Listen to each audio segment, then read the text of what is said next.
సమంత నాగ చైతన్య ప్రేమ వ్యవహారం ఒక కొలిక్కొచ్చినట్టు అనిపిస్తుంది. వీరిద్దరూ కలిసి ఓ సాయంత్రం బాల్కనీలో ఉన్నప్పుడు చిత్రీకరించిన వీడియో ఒకటి సోషల్ మీడియాలో చక్కర్లు కొడుతుంది. ఈ వీడియోలో వీళ్ళిద్దరూ కలిసి సరదాగా కబుర్లు చెప్తూ గడిపారని అర్థమవుతుంది. చాలా కాలంగా ఇంట్లో వారితో ఫైట్ చేస్తున్న నాగ చైతన్య ఆల్మోస్ట్ అందరినీ ఒప్పించాడని చెబుతున్నారు. అయితే ఈ విషయంలో నాగార్జున పెద్దగా ఇంట్రెస్ట్గా లేడని ఇండస్ట్రీలో అనుకుంటున్నారు. కానీ నాగ చైతన్య మాత్రం ఈ వ్యవహారాన్ని వేరే రూట్లోకి తీసుకెళ్తున్నారంటూ ప్రచారం జరుగుతుంది. నాగ చైతన్య తాజా చిత్రాల కంటే ఆయన ప్రేమ వ్యవహారమే ప్రస్తుతం ఇండస్ట్రీలో టాపిక్ ఆఫ్ ది టౌన్గా నిలిచింది.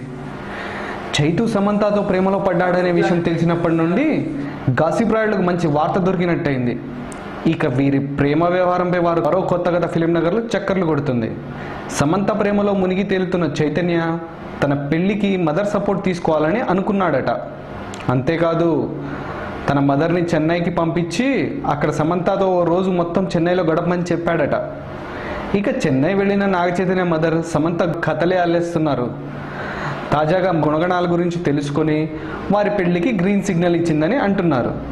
కాకపోతే ఈ విషయంలో నాగ్ కాస్త వెనుకడుగు వేస్తున్నట్లు వార్తలు వస్తున్నాయి.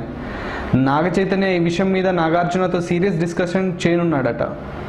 మరి ఆ తర్వాతైనా నాగ చైతన్య సమంతాల ప్రేమకు నాగార్జున గ్రీన్ సిగ్నల్ ఇస్తాడా లేదా అన్నది వేచి చూడాల్సిందే.